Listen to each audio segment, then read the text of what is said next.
I'm Sam, and I'm a marketer at Jilt. In this video, we're going to cover the 10 email marketing metrics you need to track for your e-commerce business.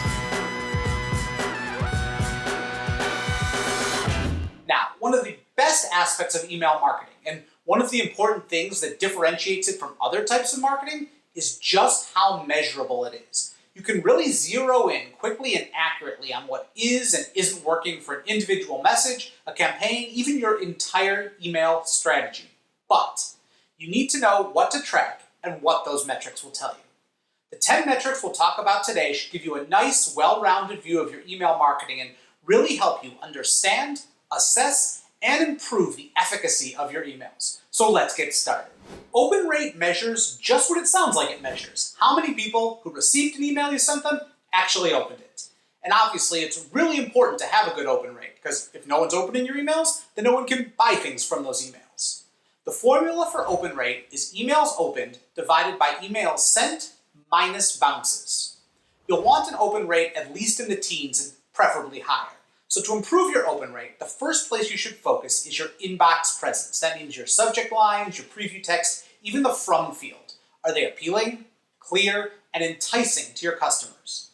You can also look into making your emails more personalized and relevant. That can include basic personalization, like using liquid merge tags to add customer info, or more advanced personalization, like segmenting your emails to send targeted, relevant messages to different groups. Finally, low open rates could be a sign that your list needs cleaning. If you've got a lot of inactive or lapsed subscribers, consider sending a win-back series to try to re-engage them, then remove them from your list if they don't respond. Click-through rate, or CTR, measures how many people clicked on something in your email. It's a pretty clear gauge of whether your emails are working, and if they're enticing people to click through, then they're working. The formula for CTR is total unique clicks divided by emails sent minus bounces. We use unique clicks so that if one person clicks on one of your emails 500 times, which for some reason we have actually seen people do, it won't throw off the measurement. Jilt automatically uses unique clicks when it calculates this for you, by the way. The average CTR for e-commerce is around 2.3%. Good numbers can be 6%, 7%, maybe even higher. To improve your CTR, you really need to take a look at what you're offering in your emails. Is your value proposition clear? Are you offering up a solution to your customers' needs? And is your email driving at a clear, specific goal, like making a sale, getting a review, pushing people to your content, or something else? You should also examine your calls to action.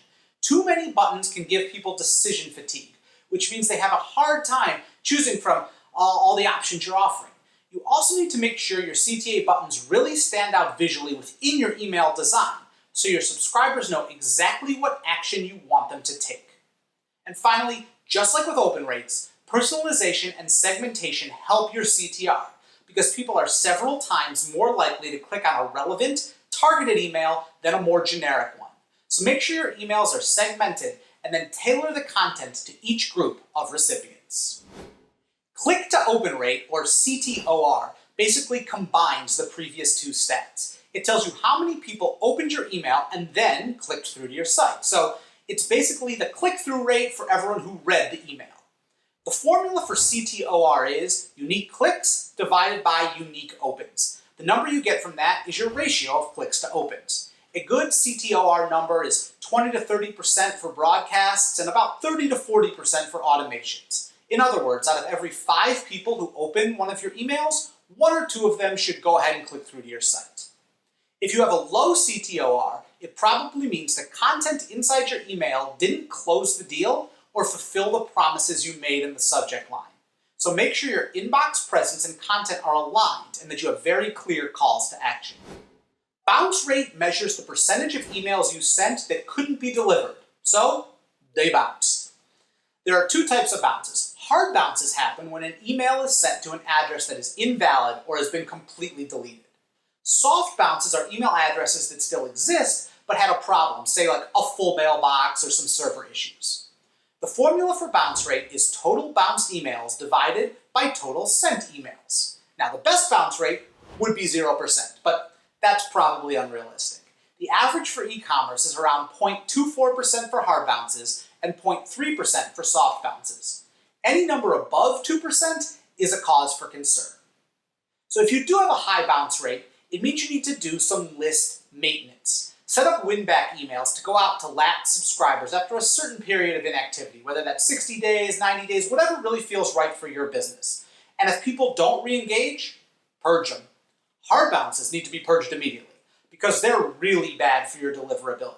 Some email providers take care of hard bounces for you. Jilt automatically moves all email addresses that hard bounce to suppressed status, which means they'll only be eligible to receive transactional emails like order receipts that may be required by law to send. Also, make sure you're sending emails regularly. If you're only sending once a month or even less than that, you could wind up with higher bounce rate numbers. Unsubscribe rate measures how many people choose to opt out of your list after any given email. The formula for unsubscribe rate is total number of unsubscribes divided by emails sent minus bounces. Now, just like with bounce rate, the best unsubscribe rate would be 0%, but we know that's not realistic. Churn happens, and the average email list loses almost 1/3 of its subscribers every year. But unsubscribes can actually be a good thing for your list. Disengaged subscribers can drag down your other stats like open and click-through rates and make it harder for you to accurately determine what's working. It's better for those users to just unsubscribe than to stick around and never look at your emails. The average unsubscribe rate for e-commerce is 0.23%. A good number is under 0.5%, and a cause for concern is any number above 0.5%. Now, if you have a huge spike in unsubscribes after an email, that's probably an anomaly, something wrong with that specific email. Maybe you had a typo or an error. Maybe you accidentally sent it out multiple times. Maybe you miscoded your liquid merge tag so everyone got code instead of their first name. That one-time spike isn't an indication of a long-term problem. It's just a harsh reminder to proofread and test no matter how long you've been doing this. But if your rate is consistently above 0.5%, that does suggest you have a chronic problem.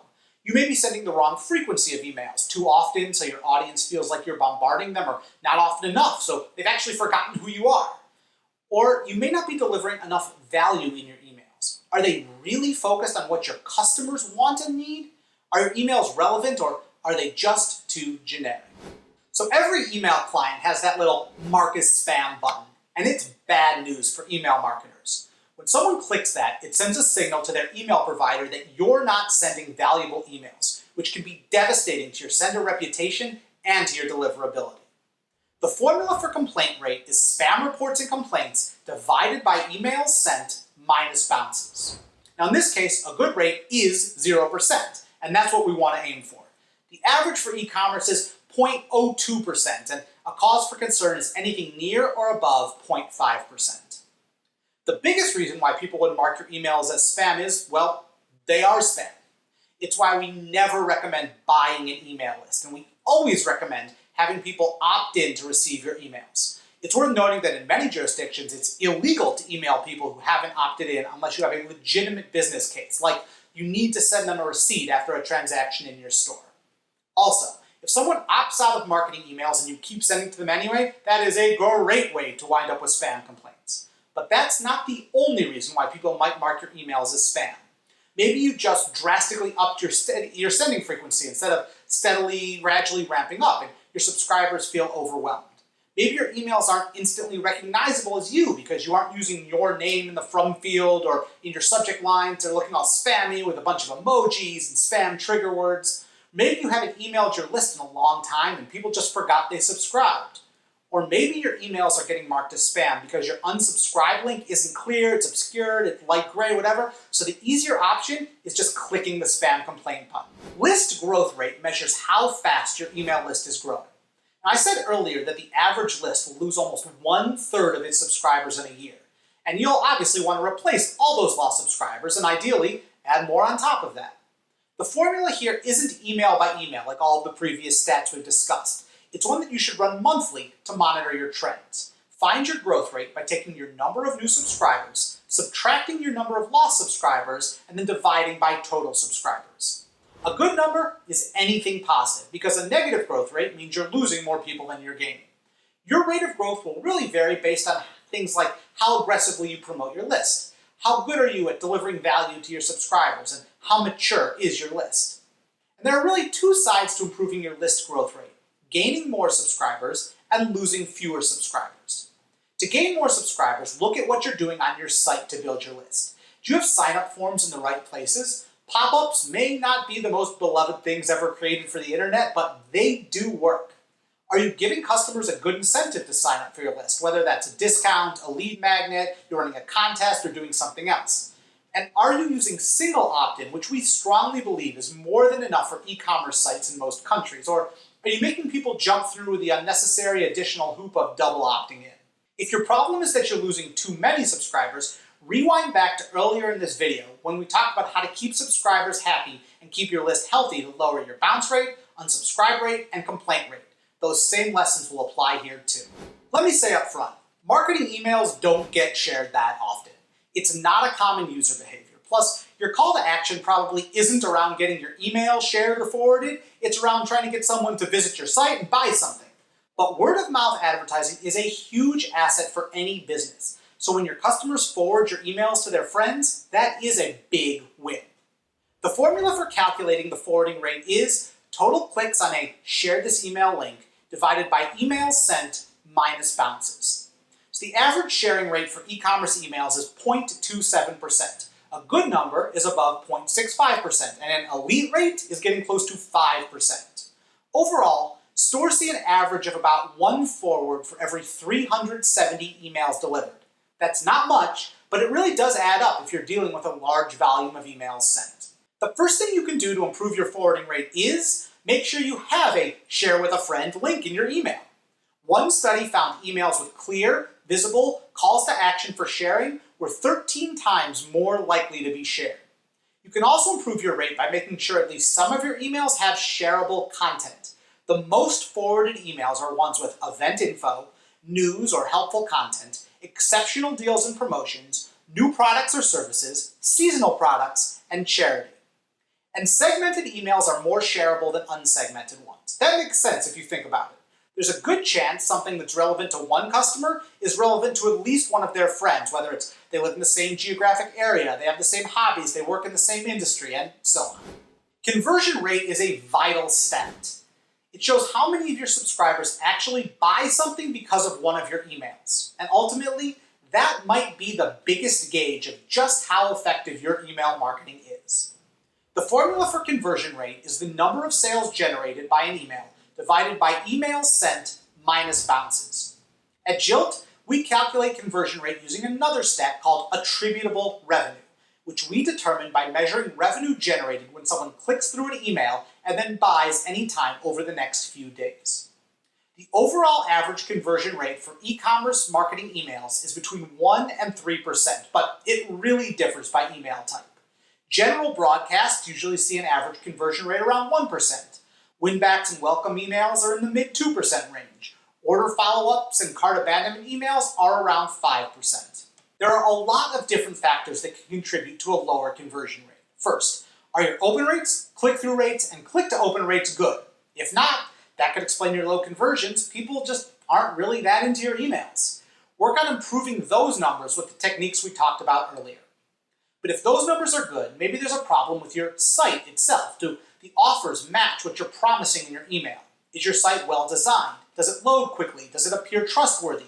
And is it optimized for a smooth checkout process on both desktop and mobile?